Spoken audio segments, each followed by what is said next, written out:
যারা ভিডিওটি দেখতেছেন, আপনারা কি মনে করেন যে জামাত ইসলামের আরও বিচার হওয়া দরকার? হয় নাই বিচার, এখনও শেখ হাসিনা পরিপূর্ণ করতে পারে নাই? কারা কারা মনে করেন যে জামাতের বিচার হওয়া দরকার? একটু কমেন্ট করেন। কেন এই কথা বললাম? অবশ্যই কারণ আছে। আসসালামু আলাইকুম রহমতুল্লাহি অবরকাতু।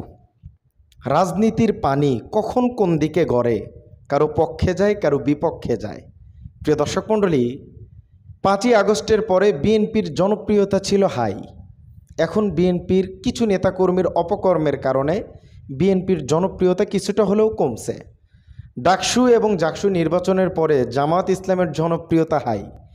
এখন জামাত ইসলামকে কিভাবে বিতর্কিত করা যায় সেই ন্যারেটিভ তৈরি করা হচ্ছে। আপনারা বিভিন্ন সময় এখন বিশেষ করে দেখতে পাচ্ছেন যে জামাত ইসলামকে নিয়ে তর্ক বিতর্কের শেষ নাই। এই যেমন লোগো বিতর্ক, এখন আবার নতুন একটা ইস্যু ক্রিয়েট হয়েছে। যদিও আমি আজকে এই ভিডিওটি করতে চাই নাই, কিন্তু ভাবলাম যে অনেক মানুষ বিভ্রান্তকর অবস্থায় আছেন জামাতের এই ব্যাপারটা নিয়ে। ইসলামী ব্যাংক থেকে 5,000 কর্মকর্তারা জামাত বের করে দিছে। অনেকেই বলতেছে তারা বিএনপির নেতাকর্মী ছিল, এটা একতরফা হয়ে গেল, এরকম করা উচিত হয় না। আসলে ভিতরের ঘটনা কেউ বলে না, শুধু উপরের জিনিসটা দেখে। বিতর্ক যেন জামাত ইসলামকে পিছু ছাড়তেছে না। আসলে বাস্তবতা কি এটা? না, বাস্তবতা জানলে চমকে উঠবেন।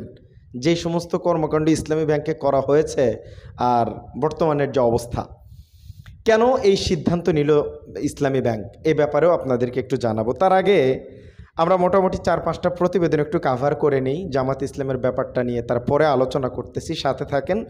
মোটামুটি 18-20টা প্রতিবেদন আমরা কাভার করব, একটু সময় দিতে হবে। চ্যানেলে নতুন হলে প্রতিদিনের অথেন্টিক আপডেটগুলো পেতে আমাদের চ্যানেলটি একটু সাবস্ক্রাইব করবেন। সত্য নিউজই পাবেন, কোনো চাটাচাটির সুযোগ নেই এখানে। প্রথমে আসেন শেখ হাসিনার প্রতিবেদন দিয়ে শুরু করি। শেখ হাসিনা জুলাই আগস্টে যেই পরিমাণ কল রেকর্ড তার ছিল, জিয়াউল হক সেনাবাহিনীর যিনি ছিলেন, তিনি সব কিছু 5ই আগস্টে হাসিনা চলে যাওয়ার পর সর্বনিম্ন 1000 কল রেকর্ড তিনি মুছে দিয়েছেন। হাসিনার জুলাই আগস্টে যেই সমস্ত কল রেকর্ড ছিল এগুলোকে জিয়াউল হক মুছে দিয়েছেন, সেই ব্যাপারটা তিনি আদালতে স্বীকার করছেন। এবং বিএনপি এখন দিল্লির বিরুদ্ধে স্পষ্টভাবে কথা বলতেছে, কারণ রাজনীতির মাঠটা তো এক এক সময় এক এক দিক পানি গড়ে। এই যেমন আমাদের মির্জা ফখরুল ইসলাম আলমগীর ভাই বলছেন, ঢাকার সঙ্গে সম্পর্ক নষ্ট করেছে দিল্লি। মির্জা ফখরুল ইসলাম আলমগীর এইভাবে স্পষ্টবাদী কথা বলেন। ভারতের বিপক্ষে কথা বললে জনগণ আপনারে মাথায় তুলে নিয়ে নাচবে। এটা আপনারা কেন বোঝেন না আমি বুঝি না। আচ্ছা, জামাত ইসলামের যে বিচার হওয়া দরকার, এই ব্যাপারটা কেন বললাম, এর পিছনেও কারণ আছে। দেখেন, আমি 15-20টা প্রতিবেদন করি, এই প্রতিবেদনগুলোর থেকে একটা হেডলাইন নিয়ে আমি থাম্বনেইলে দেই। সেই পর্যন্ত যদি কেউ না দেখে আপনারা বুঝবেন না, আমার ভুল বুঝবেন। এই জন্য পরিপূর্ণ ভিডিওটি দেখেই মন্তব্য করেন। কেন বলছিলাম শুরুতে এই কথা, বা থাম্বনেইলে কেনই লিখলাম, এর পিছনে তো কারণ আছে। আমি তো মন গড়া কিছু লিখি না। যেমন দেখেন, নুরুল কবির ভাই তিনি বলছেন, দল হিসাবে জামাতের এখনও বিচার হওয়া উচিত। এই লোকের কথা, তিনি বলতেছেন জামাত ইসলামের বিচার হয় নাই, বিচার হওয়া উচিত। এখন আপনারা তারে কি বলবেন একটু বললেন। এবার আসেন জামাত ইসলামের ব্যাপারটা নিয়ে একটু কথা বলি, বিতর্কের শেষ নাই। আপনারা লোগোর যে ব্যাপারটা, সেটা জামাত ইসলাম নাকি সেখান থেকে সরে আসছে, লোগো আগেরটাই থাকবে, এরকম সিদ্ধান্ত তারা নিয়েছে। এবার আসেন ইসলামী ব্যাংকের ব্যাপারটা নিয়ে আলোচনা করি, একটু সাথে থাকেন। ইসলামী ব্যাংকের 200 কর্মী ছাঁটাই, 4971 জনকে ওএসডি, মানে তারা চাকরিতে নাই, বাকি তারা বেতন পাবে, এই অবস্থাতে তাদেরকে রাখা হয়েছে। বিএনপির অনেক নেতাকর্মী ভাইদের পোস্ট দেখলাম, তারা বলতেছে যে এখানে আমাদের বিএনপির নেতাকর্মীদেরকে ছাঁটাই করা হয়েছে। এখন ব্যাপার যেটা ঘটছে সেটা একটু বুঝতে হবে। ব্যাংক সংশ্লিষ্ট একজন কর্মকর্তা জানাইছে যে 2017 সালে চট্টগ্রামের প্রভাবশালী ব্যবসায়ী এস আলম গ্রুপ ব্যাংকের নিয়ন্ত্রণ নিয়ে নেয় পুরোটা। আমি একটু রিসার্চ করে দেখলাম, 70 থেকে 80% share holder S Alam group 2017 সালে ইসলামী ব্যাংকের নিয়েছিল। এস আলম গ্রুপ ব্যাংকের নিয়ন্ত্রণ নেওয়ার পর বিপুল সংখ্যক কর্মী সরাসরি সিভি নিয়ে নিয়োগ পান। সেখানে কোনো লিখিত পরীক্ষা হয় নাই। নিয়োগপ্রাপ্তদের বড় অংশই ছিল চট্টগ্রামের পটিয়া উপজেলার বাসিন্দা। ফলে বর্তমান ব্যাংকের প্রায় অর্ধেক কর্মচারী ওই অঞ্চল থেকে আগত। একজন সিনিয়র কর্মকর্তা অভিযোগ করে বলেন, এস আলম গ্রুপের সময়ও অযোগ্য লোককে নিয়োগ নিয়ে ব্যাংকটিকে প্রায় ধ্বংসের মুখে ঠেলে দেওয়া হয়েছে। এখন আমরা ব্যাংকের স্বার্থে সবাইকে যোগ্যতা যাচাইয়ের পরীক্ষায় অংশগ্রহণের নির্দেশ দিয়েছি। ঘটনা এইখানে, বাংলাদেশ ব্যাংকের হাইকোর্টের নির্দেশনার ভিত্তিতে আপনার 27শে সেপ্টেম্বর এই পরীক্ষার আয়োজন করা হয়। পরীক্ষায় অংশগ্রহণের জন্য 5385 জনকে কর্মকর্তাকে অংশগ্রহণ করতে বলা হয়। সেখানে অংশগ্রহণ করছে 414 জন। যারা উপস্থিত হননি সেই 4971 জনকে কি করা হয়েছে, ওএসডি করা হয়েছে, আর বাকি 200 কর্মীকে মানে চাকরিচ্যুত করা হয়েছে। এখন ব্যাপার যেটা ঘটছে বোঝেন, এই যে লাগামহীন 4-5 লাখ টাকা করে, কমেন্টে অনেকেই বলতেছে যে অনেক টাকা নিয়ে একই এলাকা থেকে একই ইউনিয়ন থেকে মিনিমাম 5000 কর্মীকে নিয়োগ দেওয়া হয়েছে এই আপনার ইসলামী ব্যাংকে। এসালাম গ্রুপের ভালো একটা প্রভাব ছিল, এটা অনেক জায়গায় কমেন্টে বলা হচ্ছে এবং পত্রিকাতেও এই ব্যাপারটা উঠে আসছে যে যেই সমস্ত লোকদেরকে কোনো প্রকারের সিভি পরীক্ষা ছাড়া টাকার জন্য নিয়োগ দেওয়া হয়েছিল তাদেরকে সরাসরি পরীক্ষা দিতে বলা হয়েছে, তারা পরীক্ষায় অংশগ্রহণ করে নাই, এই জন্য তাদেরকে বরখাস্ত করা হয়েছে। এখনও করা হয় নাই, 200 জনকে করা হয়েছে। এখানে রাজনীতি, রাষ্ট্র রাজনীতি চলতেছে। জামাত ইসলামকে মানে জামাত ইসলামের নাকি শেয়ার হোল্ডার বেশি ইসলামী ব্যাংকে, কিন্তু আমি তো দেখলাম ইসলাম গ্রুপের বেশি। পরে শেখ হাসিনা চলে যাওয়ার পরে সেটাকে বাংলাদেশ ব্যাংক একটু নিয়ন্ত্রণে নিছে। তো এই ব্যাপারগুলো নিয়ে দেখবেন কাদা ছড়াছড়ি হচ্ছে।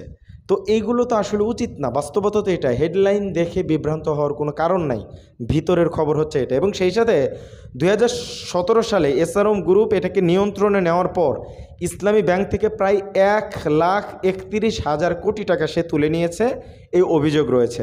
এতে ব্যাংকটি গভীর অর্থ সংকটে ভোগে। এটা আমরাও দেখছি, আমাদের ইউটিউবের টাকা দেওয়ার জন্য অনেক সমস্যা হয়েছিল শেখ হাসিনা আপার আমলে। এখন আস্তে আস্তে বিষয়গুলো ঠিক হচ্ছে।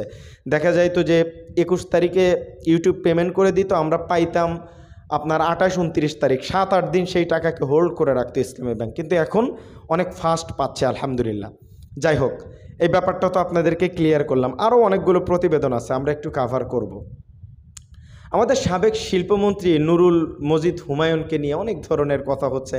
তাকে এই যে হ্যান্ডকাপ পরায় রাখছে, এটা নিয়ে অনেক কান্নাকাটি চলতেছে যে একজন মন্ত্রীকে কেন এই অবস্থায় রাখা হলো। হ্যাঁ, একজন আলেম নির্দোষ, একজন বুখারী শরীফ পড়ায়, তারে আপনি ধর্ষণ মামলা কত কিছু দিয়া গুন্ডা সাজায় আদালতে একের পর এক তুলছেন। খালেদ সাইফুল্লাহ এবারে হাত করা পরায় হাসপাতালে নিয়ে গেছেন। এই জিনিসগুলো কি মানুষ দেখে নাই? এখন এই সমস্ত মায়া কান্না করে লাভ আছে? এবং সেই সাথে আমাদের ওই যে সাংবাদিক বিশ্লেষক তিনি বলছেন যে জামাতের বিচার এখনও সম্পূর্ণভাবে শেষ হয়নি এবং দল হিসেবে তাদের বিচার হওয়া জরুরি। অতীতের নাশকতা এবং অপরাধ এবং সমাজে তাদের অব্যাহত প্রভাব যথাযথ বিচার, মানে অনেক কিছু বলছে। এইগুলো বইলে আসলে লাভ নেই। আমাদের ফখরুল সাহেবের কথা একটু শোনাই। রাজনীতি থেকে দূরে সরে গিয়েই যখনই আপনি ষড়যন্ত্রে যাবেন তখনই আপনার ক্ষতি হয়ে যাবে। তাই হয়েছে, আওয়ামী লীগেরও ক্ষতি হয়েছে। এগুলো করে তারা নিজেদের ক্ষতিটা করেছে, অন্য কাউকে কিছু করতে হয়নি, তারা নিজেদের ক্ষতি নিজেরাই করেছে। এবং আমাদের রাশেদ ভাই বলছে সরকারের দুর্বলতায় আওয়ামী লীগ দোসররা সাহস পাচ্ছে। প্রতিদিনে আওয়ামী লীগের মিছিল বড় হচ্ছে। অন্তর্বর্তী সরকার আওয়ামী লীগকে নির্মূল না করে পুনর্বাসন করছে। একমত প্রকাশ করছি, এই দেশে আওয়ামী লীগ ফিরলে দায়ী থাকবেন ডক্টর ইউনূস এবং তার উপদেষ্টা পরিষদ। তারা সচিবালয়, পুলিশ প্রশাসন, গোয়েন্দা সংস্থা থাকা আওয়ামী লীগ এজেন্টদের বিরুদ্ধে কোনো ব্যবস্থা নেয়। এখন সবাই অব্যাহত আছে। কাদেরকে চাকরিচ্যুত করছে? কিছুই করে না, বরং তাদেরকে সেফলি বিভিন্ন দেশে পাঠায় দিয়ে তাদের পাসপোর্ট করে দিতেছে এই সরকারের উপদেষ্টারা। আসলে ডক্টর ইউনূস তো শুধু খ্যাতের মূলা, নামকে অস্তে আছেন, তার তো আসলে কোনো কাজ নাই। আচ্ছা, আমাদের মির্জা ফখরুল ইসলাম আলমগীর বলছেন বাংলাদেশের অভ্যন্তরীণ রাজনীতিতে হস্তক্ষেপ করে ঢাকার সঙ্গে সম্পর্ক নষ্ট করছে দিল্লি। বিগত আওয়ামী লীগ সরকারের সময় ভোটবিহীন নির্বাচনকে সমর্থন করেছে তারা, এগুলো ক্ষতি করেছে, ভারতেরও ক্ষতি হয়েছে। আচ্ছা, রুহুল করিম রেজভি ভাই বলছেন পাহাড়ে আমরা অশান্তির কিছু ঘটনা দেখতে পাচ্ছি। হঠাৎ করেই এই বিষয়গুলো মানুষকে নানাভাবে ভাবিয়ে তুলেছে, মানুষ উদ্বেগ প্রকাশ করছে। এই সময়ে কোন ধরনের পরিস্থিতি তৈরি হচ্ছে, অনেক কিছু বলতেছেন। এগুলো লক্ষণ দেখা যাচ্ছে, এগুলো কোনো কি বিচ্ছিন্ন ঘটনা নয়, প্রতিটি ঘটনার সঙ্গে কোনো চক্র জড়িয়ে আছে। আমাদের সালাউদ্দিন ভাই বলছেন অশুভ শক্তি বিদায় হলেও এখনও বিনাশ হয়নি, কারণ আপনারা হতে দিচ্ছেন না। অনেক জায়গায় আপনারাও সাপোর্ট করতেছেন। আমাদের হারুন সাহেব ঘুরে বেড়াচ্ছে টেক্সাসে, তাকে কে পাঠায় দিলে এত সুন্দরভাবে? আপনারা শুনলে একটু কষ্ট পাবেন। আফতাবনগরে হিরো আলম ভাইয়ের উপরে রাত্রে আক্রমণ হয়েছে, তিনি অজ্ঞান অবস্থায় মুরাদা মেডিকেল হাসপাতালে তিনি ভর্তি আছেন। এই লোকটার উপরে এত আক্রমণ কেন হয় বুঝি না। আচ্ছা, আমি আজকে একটা গুরুত্বপূর্ণ কথা বলবো। এই পর্যন্ত যারা দেখতেছেন তারা অবশ্যই আমার সংবাদগুলোকে ভালোবাসেন, তারা পজিটিভ মন্তব্য করেন, আমাকে সাপোর্ট করেন। আমি খুব দ্রুত নিউজগুলো পড়ি, এতে আমার গলাতে সমস্যা হয়। নিউজগুলো বুঝায়া ধীরে সুন্দর করে উপস্থাপনা করতে গেলে সময় বেশি লাগবে। একজন ভাই কমেন্ট করছিল, তারা সেলুট, সে যদি এই পর্যন্ত দেখেন। তিনি বলছে, ওহাব ভাই আপনি এতগুলো নিউজ পড়েন, মিনিমাম তো 30-40 মিনিট সময় লাগার কথা। যাদের সময় নেই তারা এই নিউজগুলো বুঝবে না, দেখবে কেন? তো আমি চাই যারা আমাকে মহব্বত করেন, আমার সংবাদগুলোকে ভালোবাসেন, তারা একটু সাপোর্ট করবেন আমারে। আমি ধীরে ধীরে উপস্থাপনা করতে চাই এবং দ্রুত না। এবং আপনারা দেখবেন আমি টাইটেল এবং থাম্বনেইলে কোনো মিথ্যা লেখা লিখি না। 15-20টা প্রতিবেদনের ভিতর থেকে একটা হেডলাইন নিয়ে আমি টাইটেলে লিখি। টাইটেলে তো এত কিছু লেখা যায় না থাম্বনেইলে, তাই না? তো সেই বিষয়গুলো আমাদের প্রতিবেদনে থাকে। এই জন্য আপনারা কেউ ভুল বুঝবেন না। আমার ভুল হলে সেগুলো ধরে দিবেন, আমি সংশোধন করব। এবং নিউজগুলো আমি ধীরে ধীরে পড়ব, কোনো জুলুম নাই ইনশাল্লাহ, এটা আমি চেষ্টা করব। আমি মনে করি যে হয়তো চলে যাবে দর্শক, তারা হয়তো দেখবে না, এটা না শুনে চলে গেলে আমার ভুল বুঝবে, এটা আমি খুব কষ্ট পাই। কেউ যখন আমার না দেখে ভুল বুঝে, কমেন্টে 2-1জন মন্তব্য করে, আমার সকলের মন্তব্য আমার কাছে গুরুত্বপূর্ণ। আমি প্রত্যেককে ভালোবাসি, প্রত্যেককে সম্মান করে। আপনারা না থাকলে আমি আব্দুল ওহাব কিছুই না। আপনাদের সাপোর্ট প্রয়োজন। এই চ্যানেলটা যেন বাংলাদেশে একটা জায়গা তৈরি করে, যে না এখানে বাস্তবতা বলা হয়। দোয়া করবেন আমার জন্য, আমি যেন সবসময় সত্য নিয়ে কাজ করতে পারি, অথেন্টিক নিউজগুলো যেন আপনাদের সামনে উপস্থাপনা করতে পারি। সকলেই ভালো থাকবেন, সুস্থ থাকবেন। আসসালামু আলাইকুম রহমতুল্লাহি ওয়া বারাকাতুহু।